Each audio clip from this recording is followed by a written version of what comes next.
Hi, Karen Curry Parker here with your Human Design Evolution Report. I'm still here, nestled in the foothills of the mountains in Tucson, Arizona, getting ready to head home. And I am really excited to talk to you this week about the transits because my favorite gate is playing with us this week. And I love the energy of this gate because it really gives us an opportunity to gauge where we're at in our creative capacity. And it really gives us an opportunity to really examine where are we headed and how is our mindset either supporting us or pulling away from what's possible for us in our lives. The sun is transiting in the gate 47, the earth is transiting in the gate 22. What that means with the 47 is that we have to engage in an inner dialogue about the power of our mindset. In traditional I Ching, the 47th hexagram is called oppression. We are either as free or as imprisoned as we perceive ourselves to be, and that perception is determined by our mindset. So in other words, it is the stinking thinking gate if we're not careful. So certainly this week, the most important thing for you to be mindful of is, where is your thinking? How are you thinking about yourself?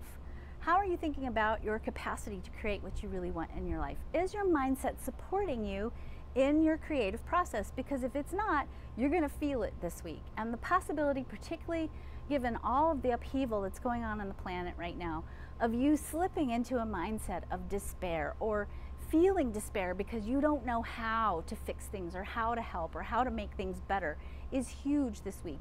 And that's something to pay attention to, because if you don't believe we can fix things, if you don't believe you can be empowered, if you don't believe that your contribution, whatever it may be, doesn't have a place in the world, then it's going to be very difficult for you to get yourself rolling into some kind of an action that's going to be meaningful and feel good and right, and is going to be aligned with the natural order of the world. You are designed to make a contribution. You yourself, your existence is the contribution that you make to the world.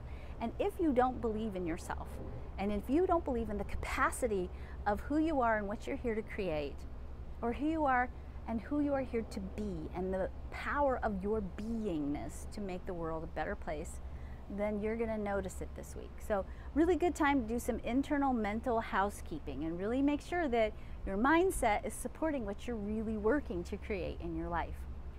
The 47 is also the place where we begin to translate inspiration into a linear sequence, so to speak. It's the place where we get the how to our dreams. And that how, those understandings about how to make our dreams manifest, show up with the 47 in the form of epiphany. So there's sort of an irony in the way we get inspired sometimes. Some of us get big, giant downloads. You get those huge ideas, and that's part of this energy. But we don't always get the instruction manual when we get those big ideas. The instruction manual comes later when you take a shower and you're all relaxed and your dopamine is high and you go, oh, I could do this. Or in the middle of the night when you're sleeping, you wake up with that epiphany, that big idea that shows you what the next step is. The 47 brings you that next step. But if you're not waiting, if you're instead getting into this mindset of, I got to figure it out, I got to figure it out, got to figure it out, which is what we do, right? If you slip into that mindset of using your mind to try to power through mentally how you're going to create something, you run the risk of actually falling into a place of despair. We have a tendency to beat ourselves up when we don't know how. What if the how isn't up to you? What if your job is to hold the vision, to stay in the alignment of the frequency and the power of your imaginative ability to hold the vision of what you want to be creating, and then you wait. Then you wait for the manifestation of the idea, for the epiphany to come when you're in that state of readiness, when the timing is right, when all the pieces have percolated and integrated to where they need to be, then the epiphany shows up. So this week, wait for the epiphany. Don't despair if you don't know how. The how will reveal itself to you. It'll either show up in your outer reality, something will give you a sign or a clue, or you'll get that epiphany, but you won't get it if you're freaking out or stressing out or beating yourself up about not having it. The earth is in the 22, which is grace. Grace is the energy that says, when my emotions are aligned with what I desire, meaning when I am in a state of excited expectation, when I am happy, when I am joyful, when I am feeling aligned with the beauty of life, when I believe with my, not just my head, but with my heart and my feelings that what I want to create in the world is totally possible and I can feel it. when you have that energetic alignment emotionally, then the 22 brings to you all of the resources that you need to make this world a better place. It is surrender. So the 47 says, when you let go and you trust and you relax and you engage in beauty and you believe, then the epiphany arrives. The 22 says, when you are emotionally aligned with the vision of what you want to create, then the opportunity, the experiences, the resources, the manifestation comes true. So the big message for this week is take care of your brain. Get up in there and do some serious housekeeping if you've got some mindset stuff that's going on that isn't supporting your creative capacity. And number two, go have fun, go relax, go enjoy.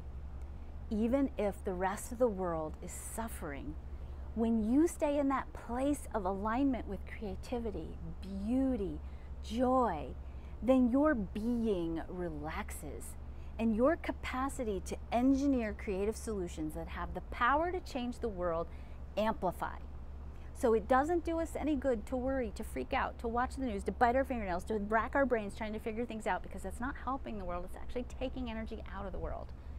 Our job right now, particularly, as I said, when we're facing all this disruption, is to hold that space, that place of emotional alignment, that place of imaginative possibility, and to hold that place until the awareness, the information, the instruction manual of life, the epiphany shows up, and then when that alignment is in place, take action.